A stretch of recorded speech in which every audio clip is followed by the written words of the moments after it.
Okay, welcome back. We have with us Patrick Lodge Otieno Lumumba. That's 61 year old. Born July 17, 1962. He is the director of the Kenya School of Law. Earned his LLB and LLM degrees at the University of Nairobi. It's okay. I left being the director of the Kenya. Okay. So that means there is an update. I am coming to you right there. Just trying to introduce. So there is an update right there. But he got his PhD in laws from C of the University of Ghent in Belgium, and his thesis was entitled "The Exclusive Economic Zone: The Use of Delimitation of Economic Zones." He also did his LLM thesis titled National Security and Fundamental Rights. So he's a man who cuts across. He's an orator, an outspoken one, heavily followed across the world, especially the African continent. Welcome, sir. Thank you very much for the invitation. I'm glad to have this conversation with you. But in order to ensure that I'm not accused of misrepresentation, I was the director of Kenya School of Law, but that was 4 years ago. I served my term, and somebody is now serving. It's important to point out that current reality. That is perfect. How is life? You are a busy man. You are all across. You are invited to speak at different places. You are involved in different things. How is life with you? Life is a struggle. Life is about one's contribution, and what we are doing as we travel across Africa and the world is to reawaken the African spirit, to give practical meaning to Pan-Africanism, standing as we are on the shoulders of those who preceded us. And what one does when one has the opportunity or create the opportunity is to make one's contribution. That is what I am doing, making my contribution in the knowledge and in the hope that our little contributions put together will create a tsunami which will bring about positive change in the continent of Africa to our sons and daughters within the continent and in the diaspora. You have this gift for gap and oration and logic and wisdom. What is the motivation? Where is it from? When one speaks the language of the heart through the lips, one does what is good and right to the extent that is possible. So I speak from my heart. I speak from conviction. I speak from the thing that I know, and I try to speak about things that are practical with what I consider to be a honest view and honest intention. I don't succeed all the times, but I succeed most of the time. Well, you have been a guest of the International Association of Judges, having some programs in Liberia to come and speak. I followed your speech online today talking about different issues of justice and the judicial systems across the continent and all of that. What is key in terms of the delivery of justice, the rule of law, the implementation of the rule of law across African countries? What is more important? You know, justice is an avenue along which all of us walk. And the signposts are the laws which we are supposed to observe. The judges are the custodians. And the conversation that we have had here in Monrovia with judges from 14 African countries is to discuss the value of integrity. Integrity to ensure that the men and women who have the honor and privilege of serving as judges dispense justice in accordance with law from a standpoint of integrity. And we have asserted that integrity is something that must ensure that one does that which is good and right because it is good to do so. And it requires men and women who are fearless. It requires men and women who are patriotic. It requires men and women who are knowledgeable. It requires men and women who are warriors for justice, because justice is what guarantees that people live in a society, their station in life notwithstanding. Yeah, and you were talking also about the contextualization of the dispensation of justice in terms of local context. And yes. Yeah, you want to advance on that. Why is that important? You know, if you don't contextualize the administration of justice, then you are a stranger. You come to Liberia and there are certain things that Liberia and even different Liberian communities want to be done. If you are administering justice relating to land, and you go to the land of the Mandinka or the Malinke or to the Kisi peoples, and you are not sensitive to the realities, then what you consider to be justice will be resisted. If you go to a society and you don't consider their tradition, and you don't consider how they do things, then your brand of justice will invariably be discarded and you'll create discord into the community. We live in a world today where there is what I call cultural imperialism. And this cultural imperialism is coming, as it has always done, from particularly Europe and America. And we also see elements of it from China and different parts of the world. It is therefore important that those who are administering justice in various African countries are sensitive to the realities. We have a saying in Kiswahili that he or she who abandons culture is a slave. And therefore, if you want to be true to yourself, if you want to enjoy your freedom to the fullest, you've got to understand the environment in which you operate. You've got to be agile. As a student of martial arts, I always remember this. You're also a student of martial arts. Okay. I see why you look fit. Even at 61 years, you look quite younger. Oh, yeah. Bruce Lee used to say that if you want to be a good martial artist, you must be like water. Water can be liquid.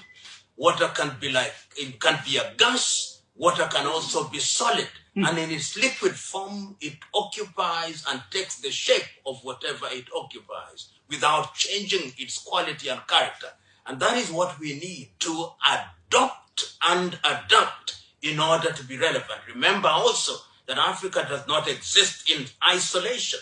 We exist as a part of the world, but even in that, we must never lose our character. You can make a forest, but each tree has its distinctive and distinct quality. Well, but then people could argue that justice is like air. It is cosmic. The tenets of justice, the moral laws are supposed to be cosmic. Yeah. They are supposed to apply to all, no matter where a person is. That is what I call sophistry. People can argue about anything. But we know that what is justice, the justice of the slave owner is not the justice of the slave. The justice of those who operated camps in Nazi Germany was not the same justice that was perceived by those whom they were victimizing. The justice of the architects of apartheid was not the justice that can be described as universal. So there are certain elements that you can say to be universal. Take, for example, in 1948, when the international community, in the absence of Africa, says that certain rights are universal. Were Africans present during that time? No, they were not. When the colonial administration said that Africans were less than human beings, was that justice? So it is right to say that there are certain things that can now be considered to be of a universal character, but justice must also be contextual. Decontextualized justice is injustice. And that is one of the things that we must accept. Will we have a unanimous position? No. Unanimity only exists in the graveyard. When you have human beings, even when you talk about things that appear to be obvious, they'll be debated. But ultimately, even in the midst of debate, there is what must emerge as the acceptable standard from which, if you deviate, then society punishes you. And that would drive me to the issue of war and economic crimes. For example, our country fought years of civil war. And there has been this push for the establishment of a war on economic crimes, court to punish those who bear the greatest responsibilities for the war. Recently, our president signed the executive order for the establishment of an office that will go after the processes of implementing this war on economic crimes, praised by the Americans and the Europeans as being a good path for our country. What do you think? Let me tell you, history has demonstrated not once, not twice, but times without number, that if crimes are not punished, they'll be repeated again. Impunity is the mother's milk of terror, and it is therefore always important that if a society goes through a process where certain individuals or groups of individuals have perpetrated certain crimes, they ought to be taken through a process to determine their culpability. Will it always be right? Not always. That is why there must be a mix. Those who know have always said that in order to ensure that there is sustainable peace, those who bear the greatest responsibility must be punished. But it is also important that memories are selective so that you reconcile society. And I will give you a recent example. After the genocide in Rwanda in 1994, the international community created the International Tribunal for Rwanda. Those who committed the most egregious of the crimes were punished. But the Rwandese administration post-genocide, in their wisdom, then went back into their tradition, into the Gacaca courts. And they said, in order to reconcile society, we are going to allow the perpetrators to come forth and repent, then we'll forgive them. That happened, and the society is going through a process of reconciliation. In South Africa, after apartheid, the Truth, Justice and Reconciliation Commission was also put together for purposes of healing the society. In Mozambique, during the administration of President Samora Moises Machel, those who had collaborated with the Portuguese were named and shamed. Then they were rehabilitated. My point is, we must never allow impunity to bestride our societies, because if that happens, then society will be visited by the same pain again. But if people are tried and those who are culpable are found guilty and punished or forgiven, it doesn't mean that those who are found to be culpable will be punished, but at least it will give the society an opportunity to reconcile. Let us get that point. Yes. Punished or forgiven. Yes. So it becomes a responsibility of the society whether they want to forgive them or to punish them. Absolutely. Okay. Yeah. Now, because we have a whole lot to talk about. Yes. So, thankfully, you also headed the Kenya Anti-Corruption Commission at one point in time. Mm-hmm. Corruption, you've always spoken against it. It ties in with the issues of poverty that becloud the continent.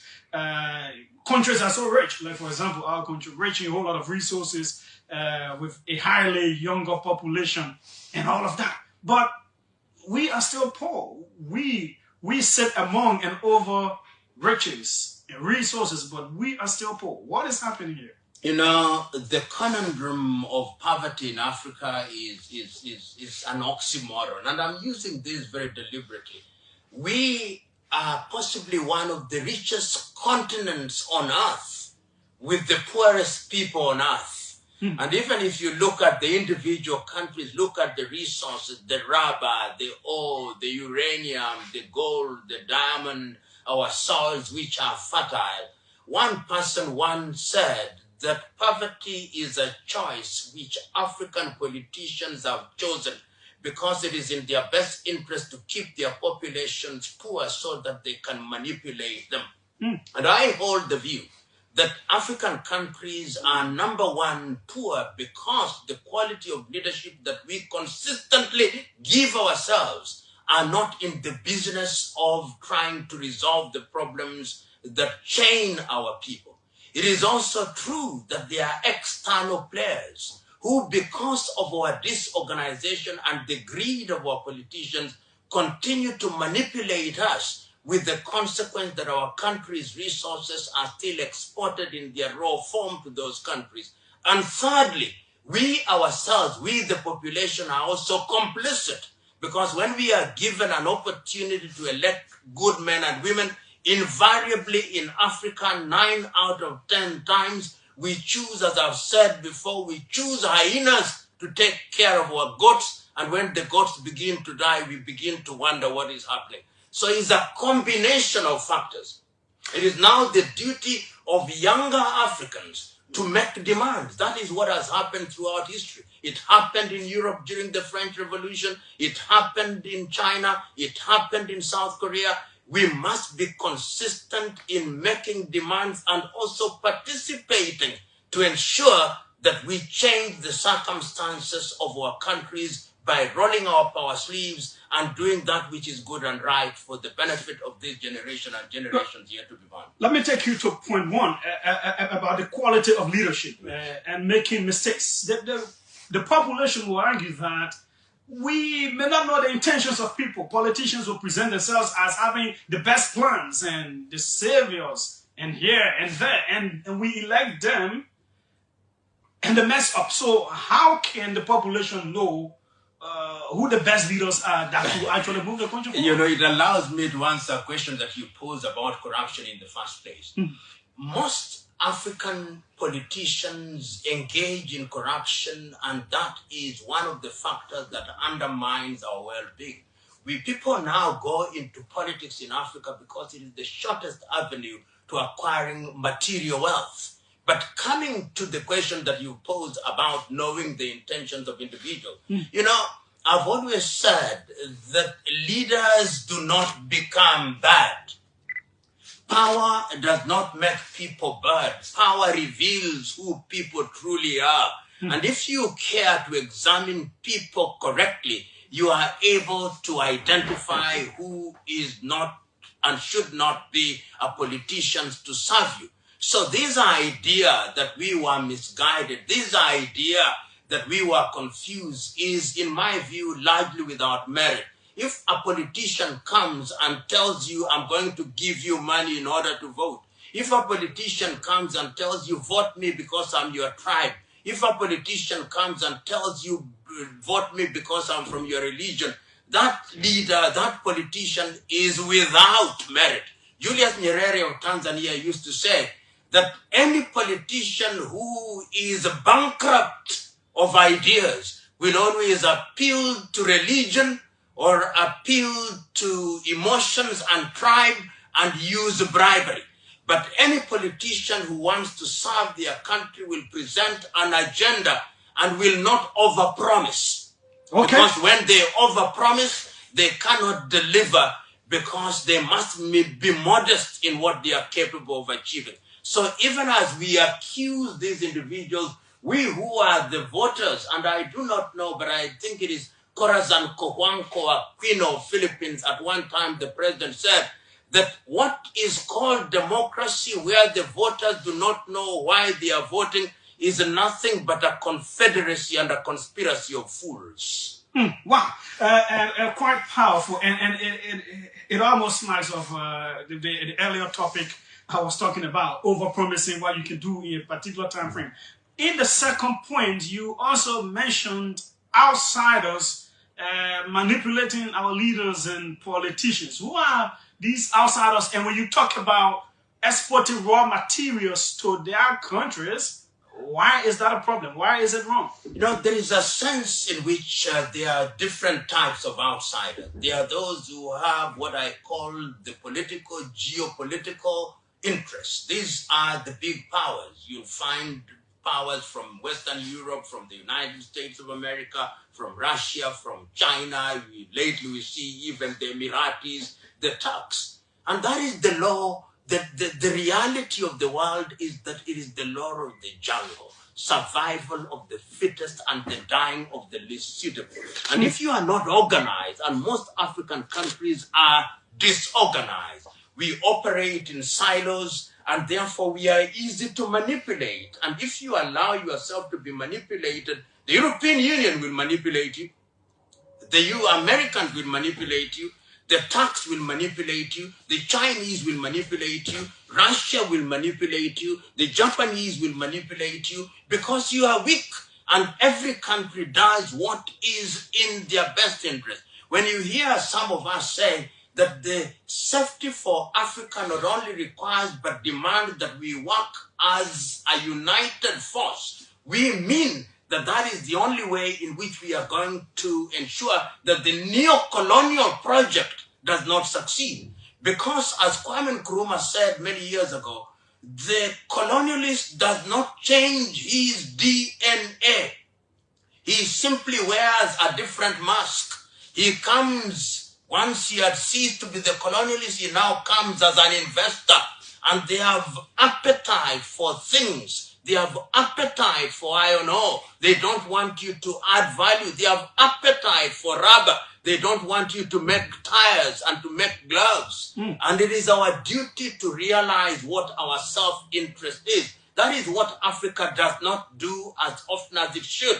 I now know that there are attempts at doing that. It started the Lagos Plan of Action in 1980. It is now encapsulated in Africa Agenda 2063 and the Africa Continental Free Trade Area. But Africa is quick to make declarations. Africa is quick to make protocols. Africa is quick to promise what our leaders don't lead us in the direction of delivering. And I am saying that the time is now. Because if we are not careful, if we continue on this trajectory of being weak and therefore susceptible to manipulation, Africa will be recolonized. And this time round, they'll not recolonize you by having presidents who are white or yellow. What they'll do is to control your economy. Because once they control your economy, as the saying goes, he or she who pays the piper calls the tune. So you'll sit in this radio station and the person who pays will tell you, I don't like that broadcast. Shut it down. And that is what they tell countries. They ring your president and say, Mr. Man, we don't like the direction that you are going. We don't care that is in the best interest of your citizen. We don't care about your citizens. We care about ourselves and by extension our citizens. Africa must liberate ourselves and be on the trajectory of economic flight. Because when you are strong, your voice is listened to. Now, on the issues of resources and how they could work for the African people, I'm using our own countries in Syria, because we have a whole lot of resources. A 5+ million population, 63,000 square miles, not so big, not a huge population. We should be some of the richest people anywhere on the planet, isn't it? Yes. So, what could happen? What are certain policies, officials, private sector, people could employ to ensure that these resources now are benefiting the owners of the land? Let me give you a clear example. Liberia is about 111,000 square kilometers, a population, say, of 5 million. Let's look at a single sector in energy. Liberia does not generate more than 1,000 megawatts of electricity. Not more than 88. Yeah. And let's look at another country in Europe, Denmark, which has a size of about 43,000 square kilometers, a population just about the same, generates 35,000 megawatts of electricity, more than all of sub-Saharan countries combined, excluding South Africa. What did they do that we must now do? Number one, ensure that you have policies that enable private sector. Ensure that you have a government that is controlling and facilitating private sector so that your laws require of investors that even as they earn profit, it is replowed back. Number two, ensure that you have energy that will allow for industrialization. If it is in agriculture, ensure that you do not export primary goods to the extent that is possible, you value add. And if you do that in the next 10 years, you'll see that the circumstances of your country begin to improve. It is easier said than done, but we have seen in our lifetime countries which had resources, using those resources in a dramatic way. Look at Qatar. What does Qatar have? Gas. And how have they leveraged on gas to ensure that there is value addition, and therefore they have improved the quality of their people. They import high quality labor. Look at Dubai, which is one of the Emiratis. It doesn't produce oil. People think that Dubai as an emirate has oil. It's the Abu Dhabis have oil. Look at Bahrain. Look at Oman. It can be done within the continent of Africa. Look at what Mauritius is doing. Look at what Botswana is doing. And I hold the view that a country like Liberia, with resources which is bordering the Atlantic Ocean, if you have the right policies and the politicians are committed, the population is invariably ready to follow people who are doing the right thing. Because what does an average Liberian want? Good quality of life. How do you guarantee good quality of life? By improving the people's income. How do you improve the people's income? Is in order to add value to your resources and make people be in an environment where they can invest, because government can only employ so many. Look at Liberia. I went to the United States several years ago in Minnesota and in places like Philadelphia, and you find Liberians in the diaspora. If they are allowed and permitted and an enabling environment is created, they can come here by using their resources. And let me tell you, this Liberia can grow into an economy that will be respected, where people's quality of life is high. It can be done in the next 10 years. Only thing that must be done is that there must be deliberate action on the part of politicians. Will there be difficulties? Yes, there will be difficulties. Will there be headwinds? Yes, there will be headwinds. But I hold the view that history has demonstrated that even in the face of those headwinds, it can be done. Let me conclude answering that question with a single example. 1975, the only thing that we heard about Vietnam was the war and the American presence. Today, Vietnam is in the textile sector. It is in the paper sector. They are going to surpass many African countries in the production of coffee, and they are adding value to coffee. I look forward to the day when there'll be an iron ore factory here in Liberia. I look forward to the day when rubber will no longer be exported from Liberia, when Firestone will ensure that her presence here is beneficial to the people of Liberia. It can be done, it must be done, because if it is not done, we'll continue to be beggars until the second coming of Jesus Christ. His name is Dr. Professor PLO Lumumba. This is the OK Conversation on OKFM 99.5. He's taking some time out with us. Now, how then can these African countries, it is a two-pronged question. One, how can Africans work among themselves as African countries to beef up their own economies like the European Union did? That's one. Two, how can each country try to navigate within the international system of things and maintain its ability to develop itself, knowing that there are these powerful countries that are always breathing down our necks? You know, one of the things that Africa must do is to stop operating in silos. And that is why I love the very early, some say even romantic call about Pan-Africanism in 1963. But we then have now recognized that if we don't want to have what I call the Big Bang African unity, at least we can start regionally. Look at ECOWAS. If within ECOWAS we identify the strengths of Liberia, Sierra Leone, Mauritania, Senegal, Nigeria, and Ghana, and all the countries of ECOWAS, we can then agree that each country becomes the home of the materials in which she is strongest. Once we have done that, we identify our weakness. We say we have energy. We need energy. Can La Côte d'Ivoire produce energy? Can Nigeria produce energy? Then we solve that problem. Does Nigeria have oil, or Ghana has oil, or Gabon has oil on those countries? And do we need a single currency? Yes, we do need a single currency. Once we identify all those, and my brother, all those things were identified, Under the Lagos Plan of Action in 1908, it was identified there must be enhanced intra-African trade. We start with ECOWAS, and you go to the Maghreb, do Maghreb. You go to Central Africa, you do Central Africa.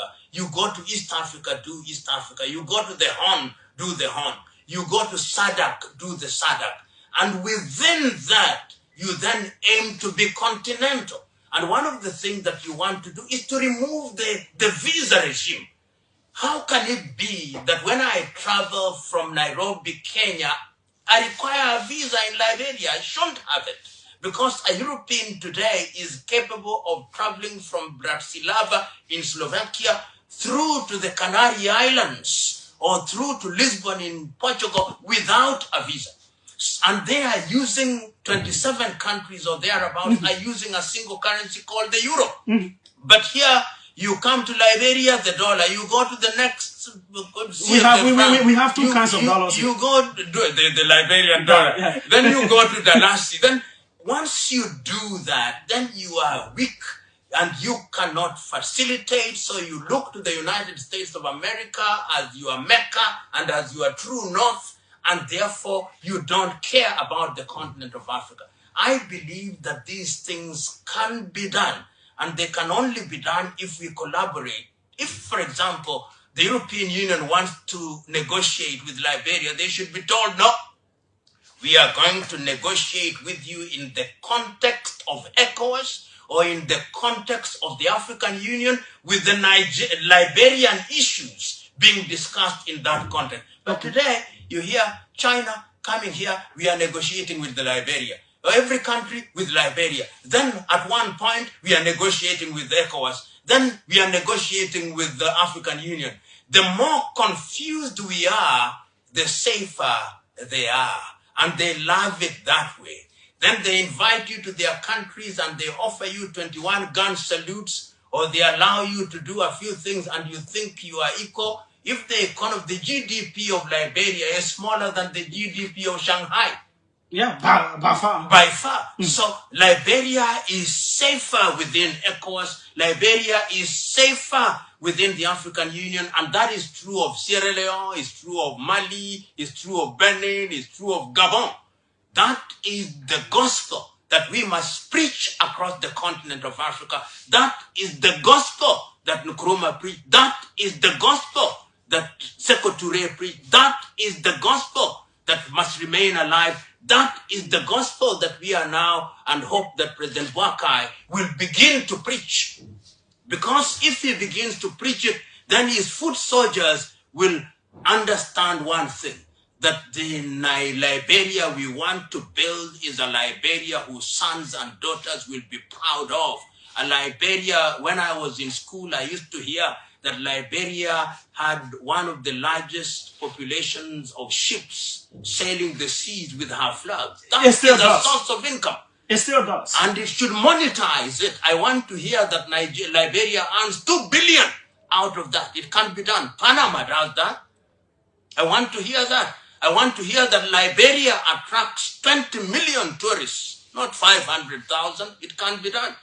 I want to hear that Liberia, this old country created in the 19th century by men of color, that this country is united and moving in the right direction. It can't be done. I want to hear that Liberia is the home of those who want to come back to the continent. I want to hear that people are investing here from the diaspora, 230 million of them. If Liberia only gets 50 million of them putting their money here, you imagine what Liberia would be. I want to hear that the 15 counties of Liberia has an anchor project which is generating jobs and producing money. It can't be done.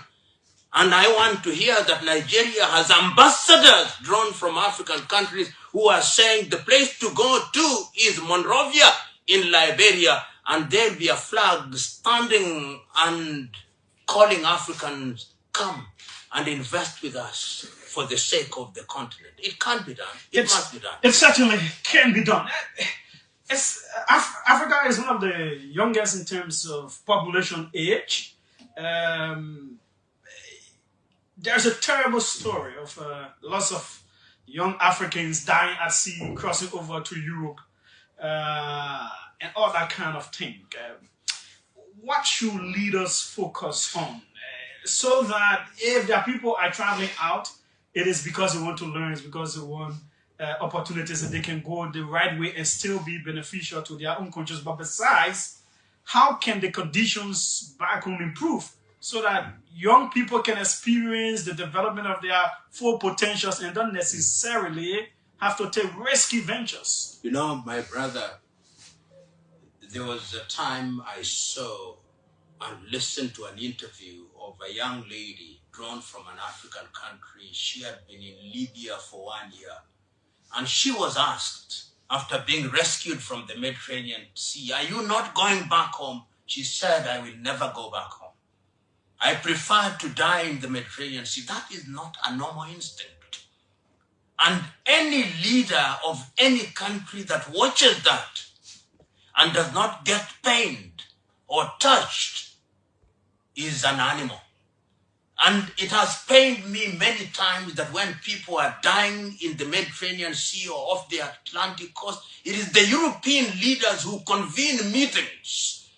I've never seen in the recent past African leaders meeting in Addis Ababa and saying, "There is a crisis, our young men and women are running away." What are they running away from?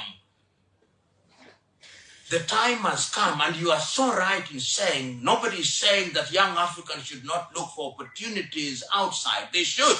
But from a standpoint of dignity and seeking to acquire better information or to serve their desires in those countries. But those who are running away from their countries and dying in the Sahara Desert and in the seas are desperate. What must we do beyond complaining? Make the conditions at home conditions that give people hope. Many young people graduate from high school, from university as engineers, sometimes doctors and other professionals. When they are in their home, they see no hope. There is no promise. They see the politicians have literally captured their country and held it on a choke. It is struggling to survive. They look at the environment is poisonous. Then they say, "I'm going to the United States of America to flip hamburger. I'm going to Saudi Arabia to be an au pair," because it is all about survival. Yet, the environment at home is pregnant with opportunities, and our politicians are killing the babies and causing stillbirths. Have you ever wondered that Africa is the richest continent on earth and our people are the poorest? And paradoxically, our politicians are some of the richest in the world relative to our GDPs. Selfish individuals. But young Africans must also remain at home, some of them, and make demands of the politician. History has demonstrated that if you make demands, you can drive them out of home and make changes. We have seen it. Some may not like what is happening in the Sahel, in Burkina, or in Mali, or in Niger, or in Guinea-Conakry, but those young soldiers, what they are saying, we have waited for too long. We have seen the vote being manipulated for too long. We have seen the political class abuse us for too long. We are now using the position that we have and the weapon that we have to scare them so that they can allow us to rebuild the country. My only prayer and hope is that those young men will allow themselves to be taught, and they will be in office only as long as is necessary to midwife a new, more participatory process. Well, one could say that you are supportive of military takeovers. I understand why that happens. When you corner a people and they have no opportunity, their sons and daughters will use extraordinary means. And I remember these words of Kwame Nkrumah in 1957. I think, I may be wrong about the year, but this is what he said. It is the duty of men and women in uniform to be subservient to civilian authority. But if it becomes absolutely necessary and in their wisdom they choose to overthrow the constitution in order to restore order, it may be painful, even disgusting. But they must be reminded that that intervention must only be for a short time for the purpose of restoring order. So when we say we understand, it does not mean we support. It simply means that we appreciate the circumstances that allow that to happen. And that in itself sometimes is necessary, because we have seen elections, African politicians, some of them have mastered the art of manipulating electoral processes so that you vote. As Anastasio Somoza once said in Nicaragua, when he had lost the election and he told those who had lost or been declared the loser, he told them, "We know you won the vote, but we won the count." That is the situation in which, and the circumstances in which, we are beginning to understand when a cat is cornered, the cat will come back fighting. It is often said that no country can develop beyond the capacity of its educational system, the mentality of its people, and all of that. I want you to talk a bit about the educational systems we have on the continent. What can happen to make it relevant for the growth and development we desire? Every African country has a duty to examine and re-examine their curriculum. Liberia is unique in the manner in which it came about. Freed slaves came here to join their brothers and sisters who are already here and created what we now know as Liberia. But many African countries suffered the injustice of colonization and the injustice of partition at Berlin, and then became the subject of European colonizers. And during the entire period when the European colonizers were present in this continent, the education system that they created was meant to serve France, was meant to serve the United Kingdom, meant to serve Germany when they were still colonizers, meant to serve Belgium, meant to serve Italy, meant to serve Spain, meant to serve Portugal. When we regained independence, many African countries did not revamp their education system. They continued with them, they tinkered with them a little.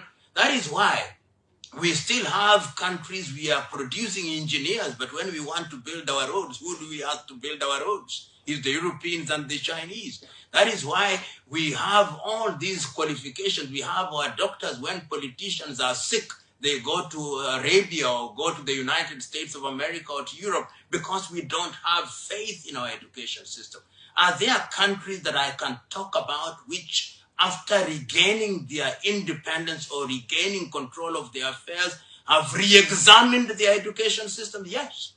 Some will argue Korea was not occupied for a very long time, but look at the manner in which the Koreas after the war, particularly South Korea, have ensured that they are in the technological space. Look at even Vietnam, which is now getting into that space. Look at Brazil in the recent past. Look at China, after they were devastated by the British during the Opium War, and within the last 30 years, see what they have done. Look at Turkey, when Atatürk became a power. Look at what is happening in those countries. And what I'm therefore saying, that it is incumbent upon African countries to re-examine their curriculum in order to produce young men and women who are going to be able to participate in this technology age. If you are talking about internet, you are talking about artificial intelligence. Do you think that the men and women, the young men and women who are being taught in our schools are going to be able to compete with those who are making drones? Are they going to be able to compete with those who are in making elevators, those who are involved in artificial intelligence? Or we still just have examination passing machines who are able to tell us which part of a locust is different from the part of a cockroach? Not that that is not important, it is, but will it catapult us into the orbit of the information age so that we can earn the dividends of the 4th Industrial Revolution and the 5th Industrial Revolution? These are the things that we must ask ourselves. And it can be done initially, regionally, WAEC in West Africa, East African communities, SADC. And once that is done, then we can be able to compete. If you look at any African country now, including here in Liberia, look at the young men and women who are coming from China. Within a short time, they are multimillionaires. Within a short time, they are building our roads. Within a short time, we trust them to do our buildings. Within a short time, they are importing technology from their country, and we trust them with repairing them. When we want to build ships, we can't build our own ships. We bring marine engineers. When we have mines, the best that our people can do is to go deep into the mines and then bring the ore. And who is refining the ore? Education is at the very heart of it. In fact, it is a cliche, but education is the key to industrialization. And if we don't give that key to our young men and women, others will come with both the locks and the keys, and we'll be participating, and all we'll be doing is praying and fasting in the hope that divinity will shower us with things. Well, and he gave us brains and resources. I don't think he can physically come to do anything for us. And he said, go ye and subdue the earth. And what have we allowed the earth to do to us? To subdue us. Let us talk a bit about agriculture. Self-sufficiency in food production is also key to the survival of humanity. Health. So we want to tie health and agriculture together, how we can make them work for our societies. If you can't feed yourself, your enemy will feed you, and he'll feed you poison. Look at most of Africa now. Look at the seeds that we have lost. If you go in many African households, we are now buying seeds either from American, European, and Chinese companies. We have lost all our seed, whether it's in maize, whether it's millet, whether it's cassava, whether it's rice. And the net effect is that we do not know what we are eating, genetically manipulated. And I'm not one to say that science should not be used to improve the quality of seeds, but I'm one to say that if you do not know how that is happening, then you are consuming that which you do not know. Today, Africa is a net importer of grains. We import wheat, we import rice, we import, if you go into poultry, we import chicken from Brazil, we import chicken feed from Brazil, we are importing tilapia from China, which means that the world is feeding us. And yet, if you look at our land, they are arable. If you go to a place like Zimbabwe, it has and can produce grain. If you go to South Africa, Kenya, Tanzania, Zambia, Malawi, and we still depend on rain-fed agriculture. And what you eat determines your health condition. You look at the cancer that we now have very early on, setting in at age 20 and age 30. Do we know what we are eating? Do we know what the toxicity? Do we know the fertilizers that we are using? Where are they coming from? In other words, I can't agree with you more. That is the duty of Africa to feed ourselves. I'm very happy with the Ethiopians that after realizing that we over-relied on Ukraine for grain supply, they are now going into the arena of ensuring that they are sufficient in the production of wheat. I'm very happy with Ghana because they are beginning to improve production of rice. I'm also very happy with Nigeria in that regard. I'm equally happy with Kenya, which is trying to ensure that we have production of maize. Tanzania is also in that regard. Of course, Rwanda and Uganda. So efforts are being made, but I'm saying that we need to redouble our efforts because we must ensure that we have good agriculture. And I think there is a protocol. If you look at the 7 pillars of the Africa Agenda 2063, one of them is that we must be in a position to feed ourselves. And the Malabo Protocol does encourage Africa to ensure that we produce that which we will satisfy our needs. And linked with that, the Abuja Protocol on Health also requires that we invest in agriculture, we invest in health, and we also invest in research and development. One of the things that Africa does not do is to invest in research and development. Yeah. Africa must, and in my view, African countries should agree that every country will contribute no less than 1% of its annual budget. I'm not talking about GDP, just budget, to finance research institutions, whether it's the Malagasy Institute of Applied Science, whether it's the Louis Pasteur Institute in Senegal, whether it's Kenya Medical Research Institute or International Institute for Livestock. We must finance this. Europe and America is in research. India is in research. The Arab world is in research. Qatar is now hiring farms to cultivate crops in the continent of Africa. In a single sentence, Africa must feed herself. And Africa that feeds herself will control the quality of the food that is on her people's table. And when they do that, they'll be able to say that this is healthy, and we'll become a healthier, younger continent. And in the fullness of time, with the labor that is deliberately applied, Africa will liberate herself from the chains of sorrows and lamentations. Before we go to the last, because we know you're a busy man, you have to go. I know you earlier met with the vice president. There is private advice given to leaders, and there can be public advice.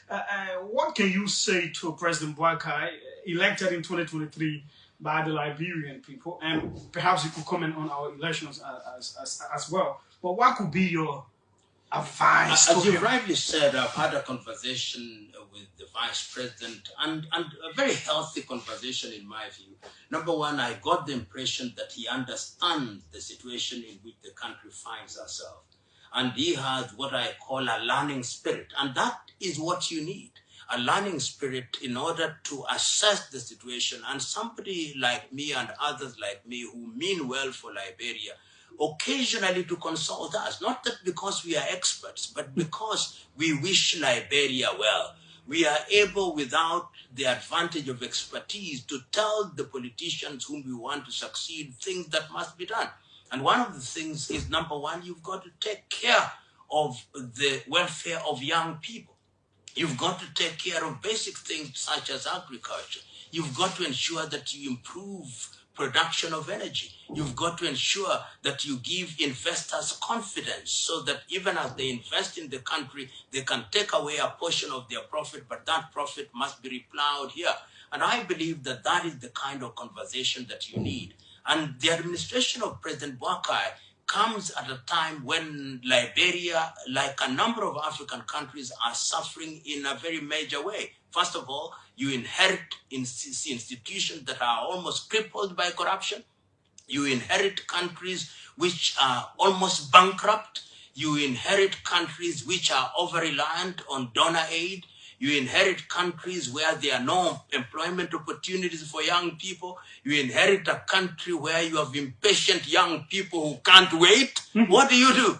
Because the impatient people, we discussed this with the vice president, and he agreed. I said, when you are in power, you only have honeymoon during the swearing in. After the swearing in, people want delivery the following day, even if they know it is not possible. But I believe that what must happen is that every country and every leader must identify at least 2 iconic life-changing projects, which he or she will say, we are going to do all these, but judge on the basis of these 2 iconic projects, which will be life-changing. And you can choose them. You can simply say, like water for every household. Within 6 years, that is possible. Water. Then we are going to go into agriculture. We will feed ourselves. Because agriculture promises you 2 things. Feeding the people and also creating opportunities, jobs, and for people, agro-business. Once you do that, then you'll talk about industrialization. You'll talk about provision of power, because that is a long-time project.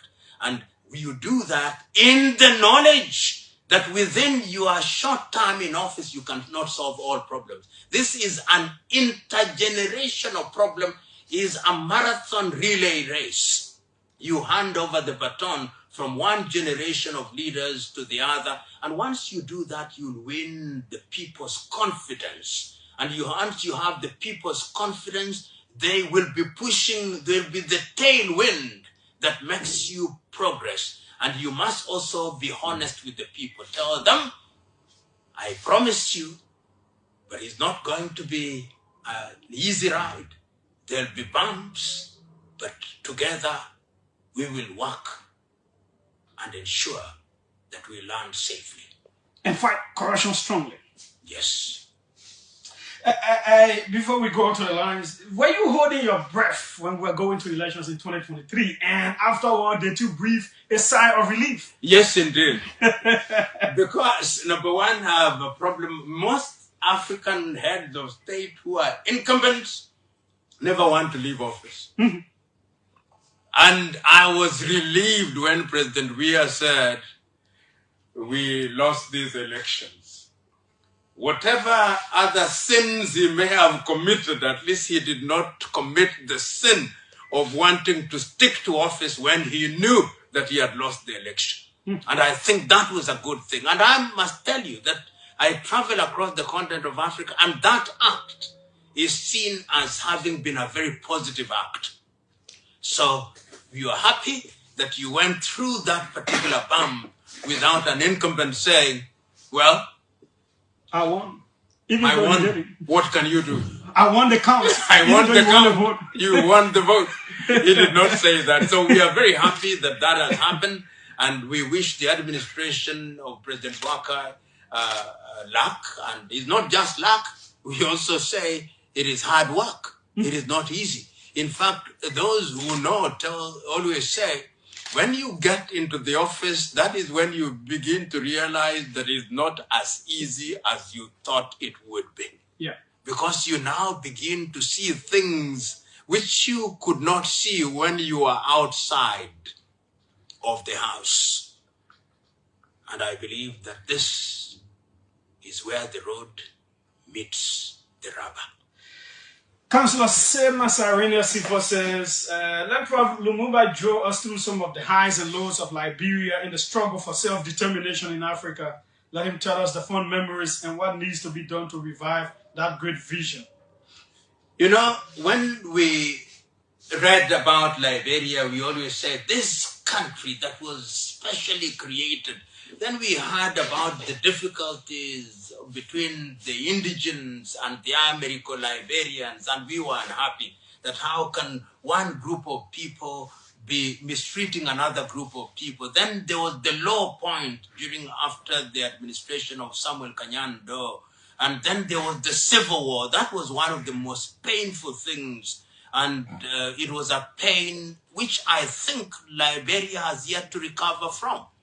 Because the pains of the civil war, the animosity that was created, the suspicion that was created, and then there was the interim administration of, I think, of President Sawyer, that was. Then you midwifed, and I remember that the General Pandey from Kenya was one of the people who were here as the guarantors during the peacekeeping, and we know the opportunities that were lost in terms of the investment and regaining donor and investor confidence again. Then there was the administration of President Johnson Sirleaf, which we thought was a high.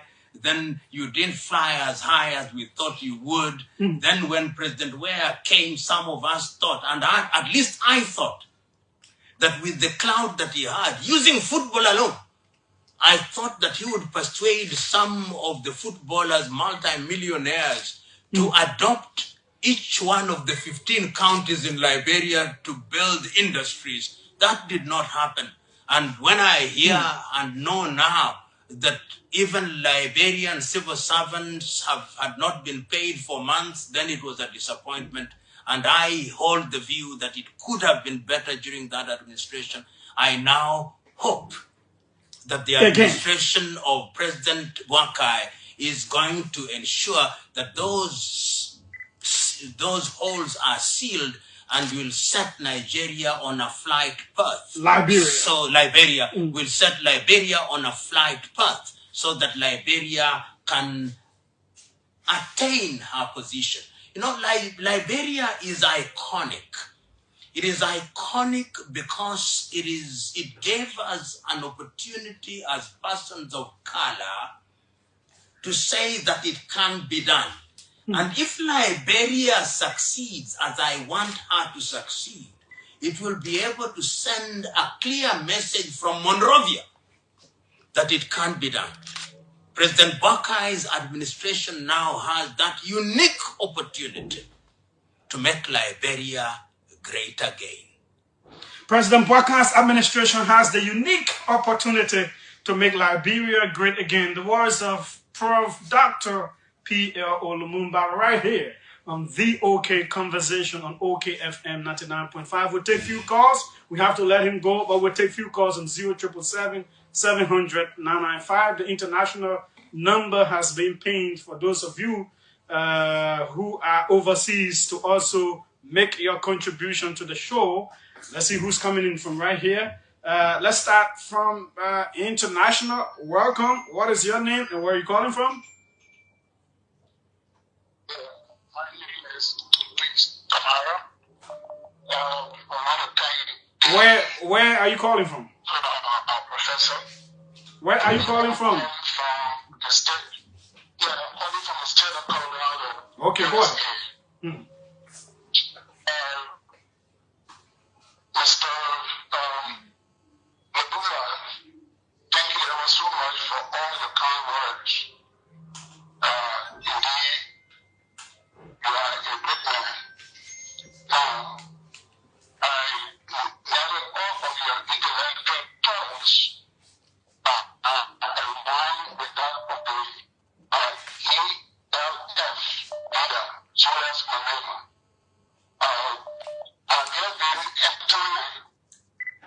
I don't know what's happening. The line's a little bit terrible. Let's take Representative Muka Kamara of District 14, Moserado County. Welcome, sir. Thank you, Judah. Let me say thank you to the Dan Prof from PLO Lumumba. Welcome to Liberia.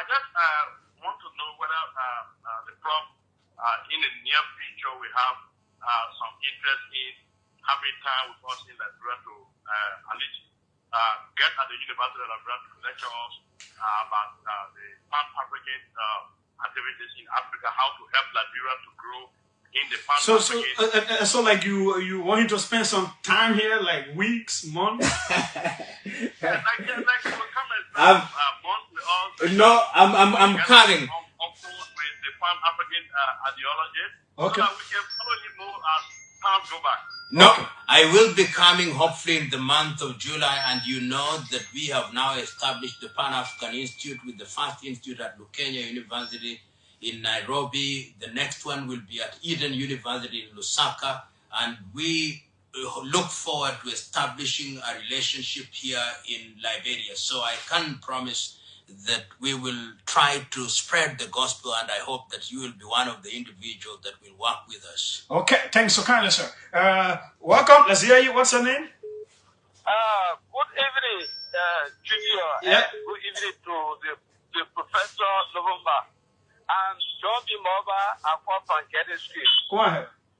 Firstly, I want to say kudos and thank you for inviting the ever-present, the brain, one of Africa's finest brain into Liberia studio, one of Liberia's finest studio, so that at least we had the opportunity to listen to him. But I want to know, Chief, and I like the way you place it, like you said, President Bwaka had a better opportunity to change the narrative of Liberia, to put Liberia on a better trajectory based on the mutual understanding and the cooperative or cooperation that if Liberia is willing to cooperate with the president's demand or the president's statement or the president, therefore you will... So what is your question? We don't have enough time. Okay, my question, really, can you come and like the professor said, one of the reporters said, can you come and help us develop the Pan-African... No, but he said it. He said he will be here in June. So let's take another person. Welcome. Let's hear you. Thank you, my good friend and brother Julius. Let me say a big thank you to you for inviting the Prof in there. Look, Mr. Jeh, you have made my day. You know, Mr. Lumumba is one of my mentors. Always time when you see me online, I let out Facebook, even though I can go on Facebook, but I'm always on YouTube. Pointing data just to listen to him. Because when you listen to that man, Julius, if you want to learn, you will learn. You will be forced to learn. Because he brings sense into people's head. It's just level the individual that now want to pick it up. Look, and the fight that he's fighting for Africa, only God wants to know that he will keep him around for a long period of time. Because the message that he's passing around, preaching to us as the Africans, as the world at large, it left with us as an African to say, you know what, enough is enough. We need to take the bull by the horn. We need to stand up. We have suffered for long. Hey, what's enough? What much you're doing for us? Like he regular for it. We are just puppets. The people can't use us. All the resources is in Africa. The people live for Africa. What we cannot do is everything they man preaching a message. But African leader, when they man is preaching a message, they take him to be an enemy. They even want to see him live long because they say he wants to take prayer for their mouth. Okay. Thanks. Okay, thanks. So kind of we'll hold that. Let's go international again. Let's see who's on this line. Welcome. Let's hear you.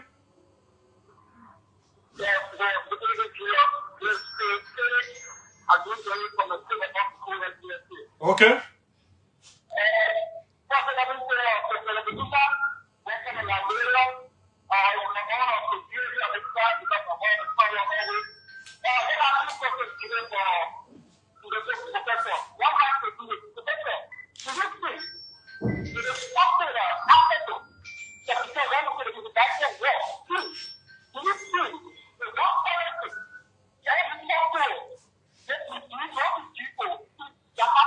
Okay, thanks. So currently we'll take orders. We have to run with time. Let me take the course and I'll come back to you. Yeah, let's take the course quickly.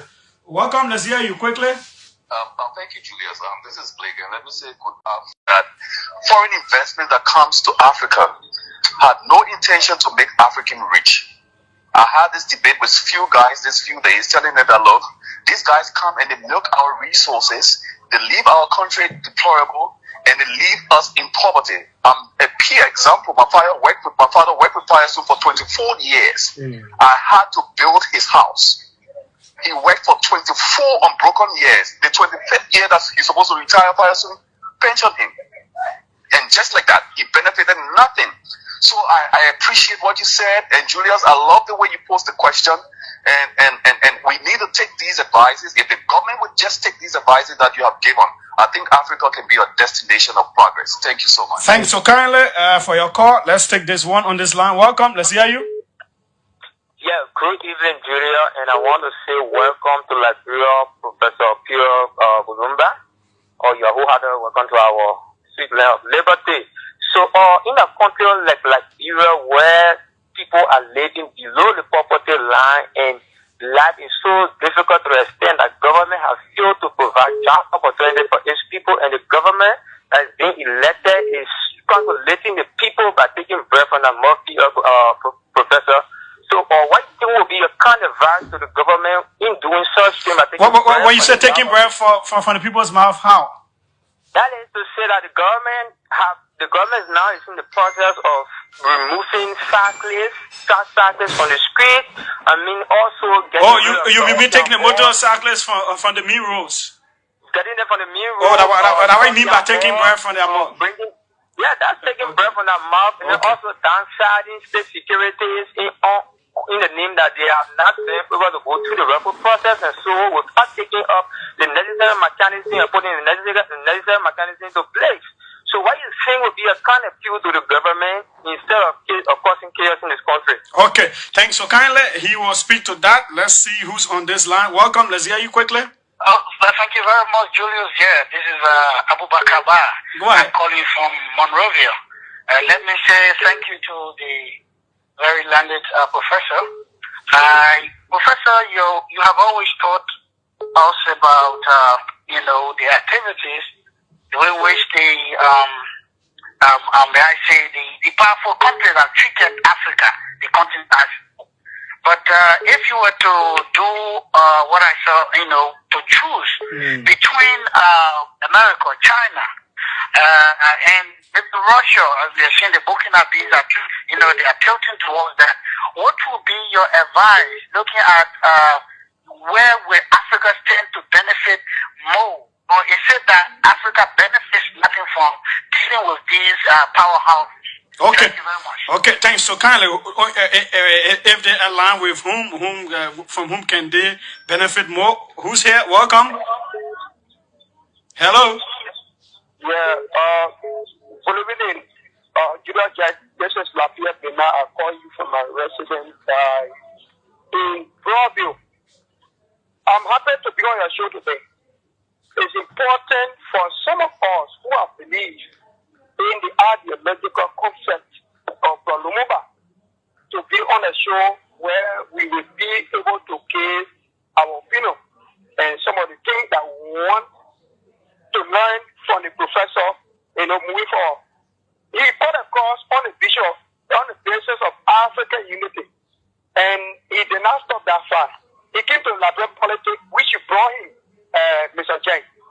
It's important for us to know that what is the foundation of Lumumba is doing for some of us who are like-minded, who follow him, who believe that we can be his student, to take us from here, even if we can be in a place like Kenya, we'll be there so that. What you say for he to what carry you? For he to want to carry you to Kenya to go do what? Yeah. No, that's what I mean. No, that's what I mean. There are many Liberians who are so good to the extent that believe in the professor, and I would think. Yeah, so just be straight and clear with the question. Yeah, and just be clear with the question. What are you talking about? Scholarship opportunities or what? We don't want to last on the basis of scholarship opportunity. The professor in studio know that there are young people who believe in it. Yeah, I understand that part. What do you want him to do? That's my issue. Just go to what you want him to do. I want you, not only him. I even want you, Julius Jeh, to connect us, some of us, like I just call my name, so that we can be a professor. Okay. Oh, you want so you want to be like disciples? Yeah, that means so you want to be like a disciple. Go and be with him there. Yeah. Okay. So let me come back to you. Yeah. So the man. Okay. Yes. Yeah, you can respond. Yeah, thank you very much. Let me respond by what the gentleman is saying. There are quite a number of course, the foundation has a presence in almost 40 African countries, and I hear what he's saying. Okay. It is just for want of resources, but technology has also helped. Okay. But I agree with you that we should be doing a lot more. And one of the things that we are trying to do, hopefully before the end of this year, is to have clarity in our mentorship programs, clarity in the practical things that we want to do. And we want to share with you. If you have any bright ideas of how we can bring this to fruition, please feel free to get in touch. But I take your point. It is positive, is well intended, and I think that is the way to go. Okay. The second thing that I want to talk about is the gentleman who posed the question, which one to choose? Yeah.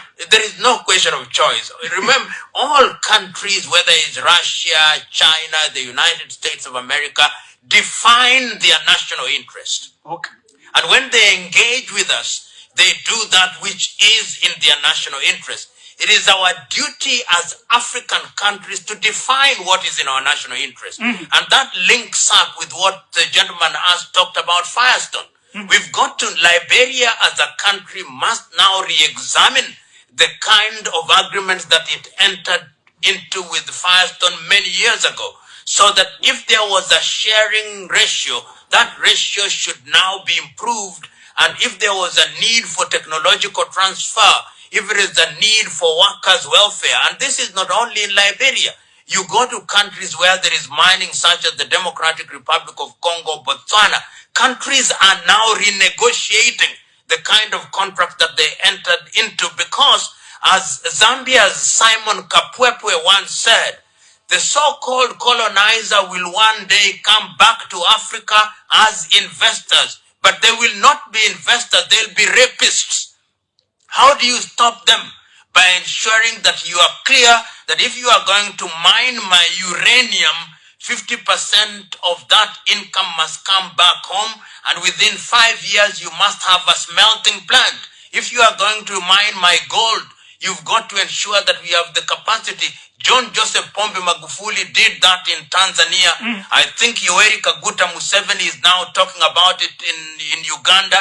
And I believe that what should happen here in Liberia, in Mauritania, we have a whole Sierra lot of Leone, gold in a place in called gold, for example. Cape Mount. Yes, so that should happen. You should have smelting companies in this country. And if we don't have the technology, one of the conditions would be to ensure that there is transfer of technology. There is a lot of things to be done, and I can't agree more that what has been described as investment in Africa has impoverished Africa much more, because a lot more is taken outside of the continent. Look at lithium. Today we are talking about migrating from fossil fuel, and Africa is the home of lithium, the home of cobalt, but is being taken out as ore. So we as a continent, and once again I revisit the Lagos Plan of Action in 1980. Under the Lagos Plan of Action, Africa recognized that there must be intra-African trade. And intra-African trade now stands at less than 20%. If you go to Europe, it is about over 60%. Go to America, it's over 65%. North America, that is. Go to Asia, is about 60%. Go to Latin America, is 40%. And value addition. If you are mining iron ore and you still have to import things from outside, it means the jobs are being created elsewhere. It means more of your money is going out.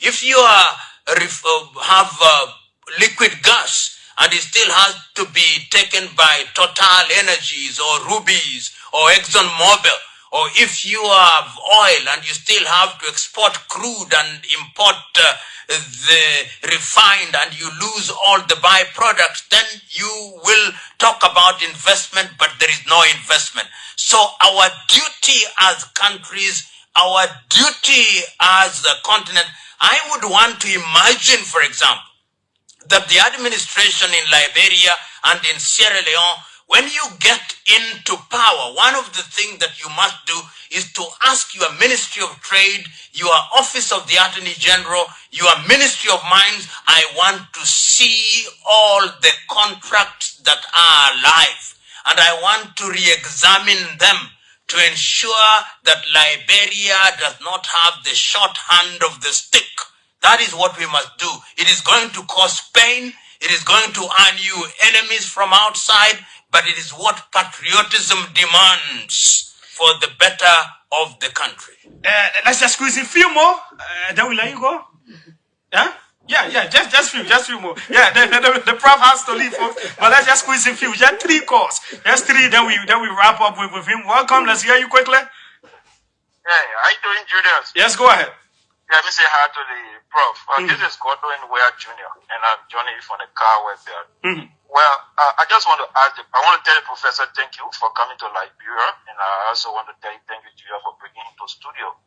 I just want to know, the prof once served as a head of the anti-corruption in his country. I just want him to drill or through how that office was, how his service ended, and whether he was the primary in our office. I just want to know, Professor. Thank you so kindly. Okay, and what we can learn from that as well. Sure. Welcome. Let's hear you. Former Representative Candidate Musa Sharif. Thank you. I did not grab many of the discussion, but just to say to our very erudite prof that welcome to Liberia. We are proud of you.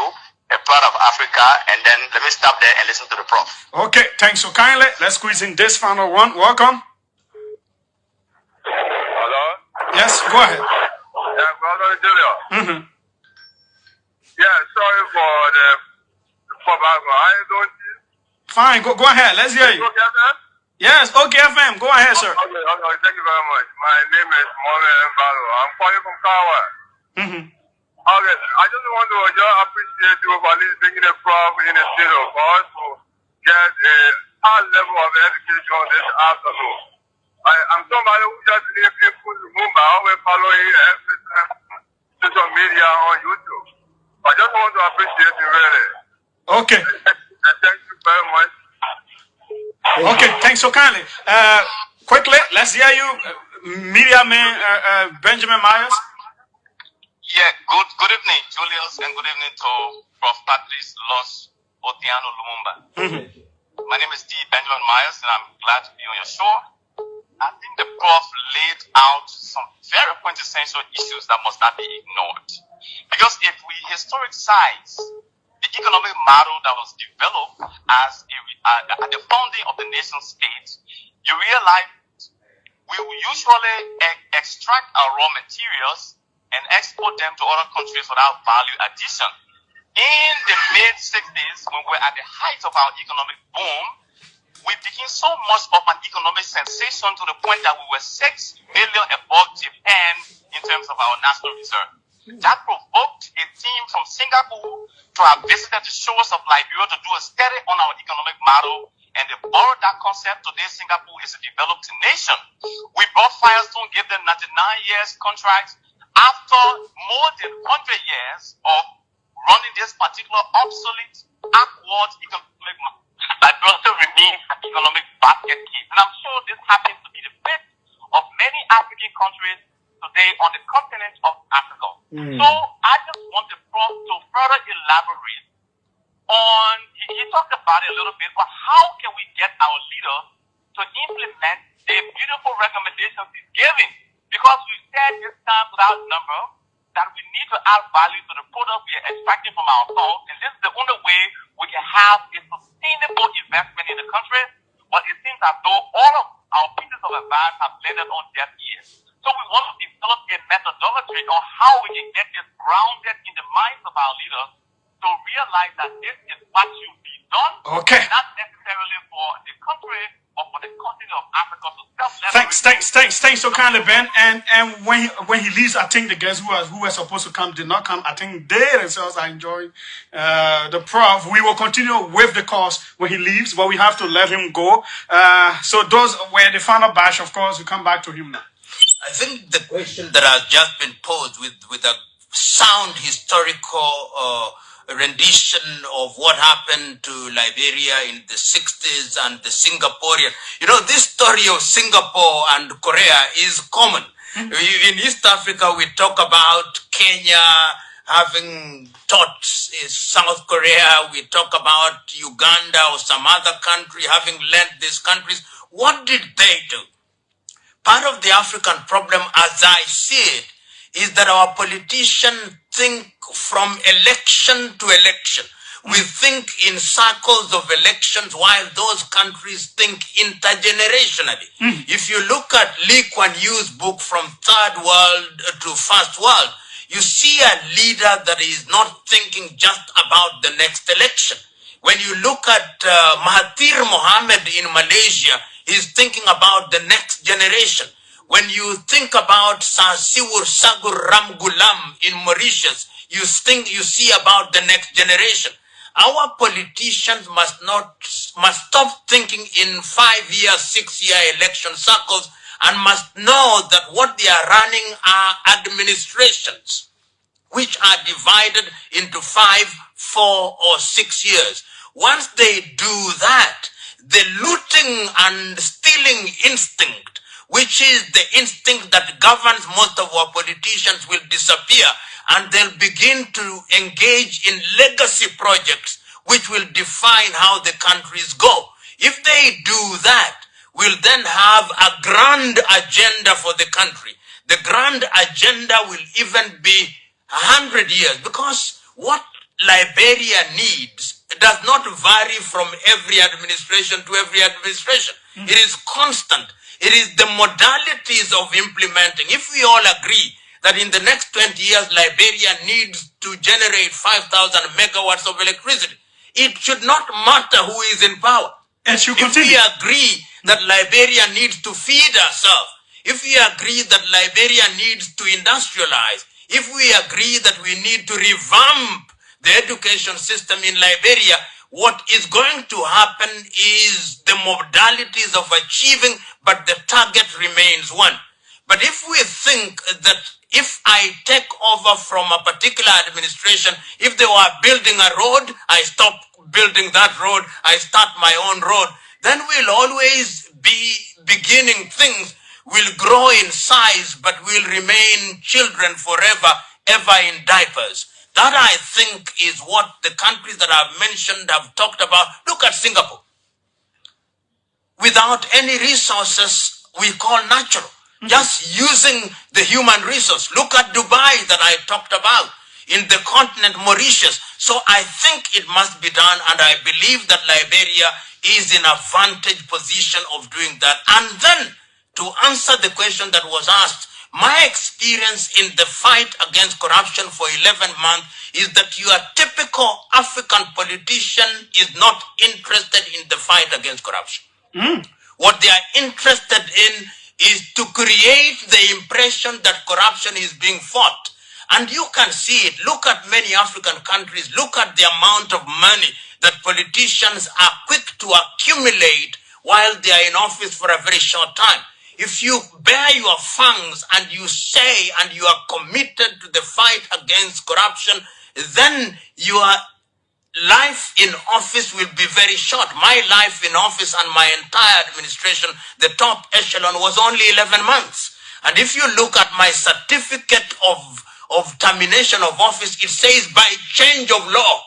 The law was changed at midnight to abolish my office. Wow. And as I speak now... Why was that so? Were you getting on their heels? Oh yeah, yes indeed. We had at that time, and we had seen the former President Kibaki, and indicated that we were in the process of investigating 8 of his cabinet ministers. And these are individuals who sit at cabinet, and remember at that time, as it is now, the duty of the Anti-Corruption Commission is simply to recommend for prosecution. And at that time, you recommend to the Attorney General, who also sits in cabinet. So they look at your files and they say, these little boys think that they can use the officers to harass us. We'll show them.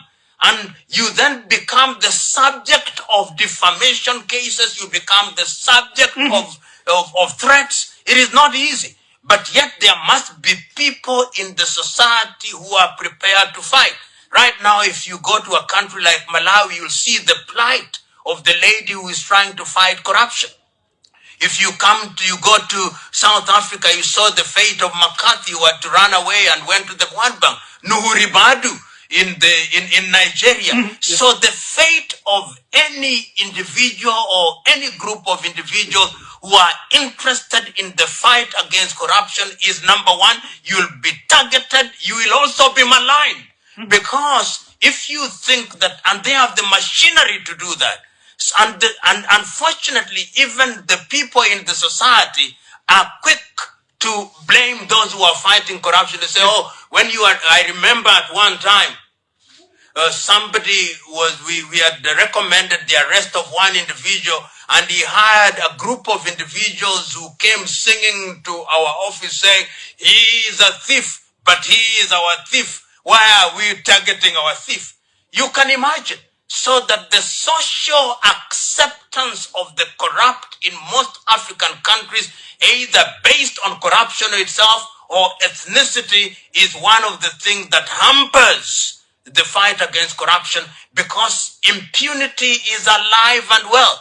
I remember at one time in a country that I'll not mention, one of the individuals had been arrested and was jailed in a foreign country, and when he came back home, there were people who met him at the airport saying, this is our son, others steal in shillings, but he steals in dollars. That is Africa for you. So when you see people coming out and doing the kind of thing that some of us try to do, it is out of conviction. It is a crusade. It is a dangerous crusade. But that means the highest echelon has to be in support. Without doubt. The person who was the president. Oh, yeah. In the fight against corruption, it must be from the highest point. In fact, a good director of corruption must be on hotline with the president, who every 1 week must be able to ring him and tell him, I myself am above reproach, don't fear. When you follow the law and do the right thing, then the right thing will be done. That is not just the president. You must have a judiciary that is brave. You must have a director of public prosecution who is not compromised.